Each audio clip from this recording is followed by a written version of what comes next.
சமஜி அந்த காலத்துல பாத்தீங்கன்னாக்கா ஒரு வீட்டுல வந்து கணவன் மனைவிக்கு 8 பிள்ளைங்க 10 பிள்ளைங்க அப்படின்னு வீடே வந்து கலகலகலன்னு இருந்தது சுவாமிஜி. ஆனா இப்ப பாத்தீங்கன்னாக்க நாம் இருவர் நமக்கு ஒருவர் அப்படிங்கிறது போக அந்த ஒருவர் அப்படிங்கிறதுக்கே படாத பாடுபடுறாங்க சுவாமிஜி. இந்த பிரச்சனைக்கு காரணியாக அமையக்கூடிய கால் பெருவிரல் ரேகை எது? குழந்தை வரம் அனைவருக்கும் கிடைக்க வழிமுறை என்ன? இன்னைக்கு ஒரு பெண் ஆண் கல்யாணம் பண்றதுக்கு முன்னாடியே இன்னைக்கு பசங்க என்ன பண்றாங்க அப்படின்னா, கல்யாணம் பண்ணால் 2 இயர்ஸ் குழந்தை பெற்றுக்க கூடாதுன்னு சொல்கிறாங்க. இது நடைமுறையில் நடக்குது இல்லையா? நம்ம யோசிச்சு பாருங்க, நடக்குது. ஏன்னா என் உறவுலேயே அதெல்லாம் நடந்துட்டு இருக்கு, நான் நிறைய பார்த்துருக்கேன். இது வந்து இந்த இடத்த ஃபஸ்ட்டு மாற்றணும். குழந்தை வந்து முடிவு பண்ணுறது யாருமே கிடையாதுங்க, அது நேரடி இறைவன் சித்தங்க. காசு கூட லக்ஷ்மி ஸ்ட்ராங்காக உட்காந்தா தலையில் உட்காந்தா காசு கொட்ட ஆரம்பிச்சிருங்க.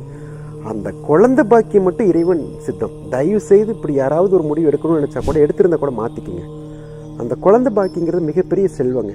அந்த குழந்தை தவளைத்தான் வீட்டில் வந்து அது வந்து செல்வங்கள் சேரும், சக்தி கிடைக்கும். அதுதான் குழந்தையும் சாமி ஒன்றுன்னு சொன்னாங்க.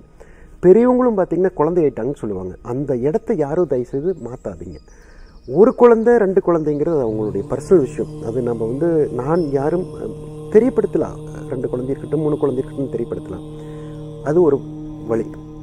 குழந்தை இல்லாமல் இருக்கிறவங்க இன்றைக்கி நிறைய பார்த்துட்ருக்காங்க. அது கண்டிப்பாக ஒரு மிகப்பெரிய ஒரு வேதனையான செயல் தான். என்ன செயல் அப்படின்னா, ஒரு பெண் வந்து 3 வருடம் 2 வருடம் குழந்தை இல்லைங்கிற போது அவன் மன ரீதியாக அந்த தாய்மை தன்மை இழக்கிறமோன்னு ஒரு சின்ன பயம் வேதனைகள் வர ஆரம்பிக்குது. அப்போ அந்த தாய்மை அப்படிங்கிறது இல்லாமல் போகிறதுக்கு காரணம் 2 விதமான ஒரு பாதிப்பு இருக்குது. நான் பார்த்த அளவில் வம்ச ரீதியாக ஒரு வீட்டில் வரக்கூடிய ஒரு ஆண் கணவன் சைடில் வம்சத்தில் ஏதாவது பாதிப்பு இருக்கா, அடுத்தது அவங்களுடைய சொந்த கிரகத்தில் பாதிப்பு இருக்கா.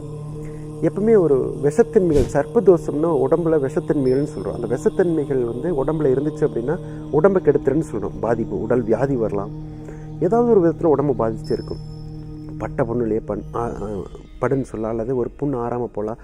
இது விஷத்தை கொடுக்கக்கூடியது அந்த சர்ப்பதோஷம். அந்த கிரகத்தை இந்த ரேகையில் பார்த்தோன்னே நான் சொல்லிவிடுவேன். வம்ச அபிவிருத்திக்கு இருக்காங்கிறத ஃபஸ்ட்டு பார்க்கணும். அதெல்லாம் நம்ம அனலைஸ் பண்ணி ஏன் பாதிப்பு இருக்குது, கணவன் சைடில் பாதிப்பு இருக்கா, அல்லது கணவன் வம்சத்தில் பாதிப்பு இருக்கா, அல்லது பெண் உடலில் பாதிப்பு இருக்கா, அல்லது கணவனுடைய உடலில் பாதிப்பு இருக்காங்கிற அனலைஸ் பண்ணி ட்ரீட்மெண்ட்டுக்கு போகிற விஷயம் ட்ரீட்மெண்ட்டுக்கு நீங்கள் ட்ரீட்மெண்ட்டே பாருங்கள், ஸ்ட்ராங்காக பாருங்கன்னு சொல்லிடுவேன்.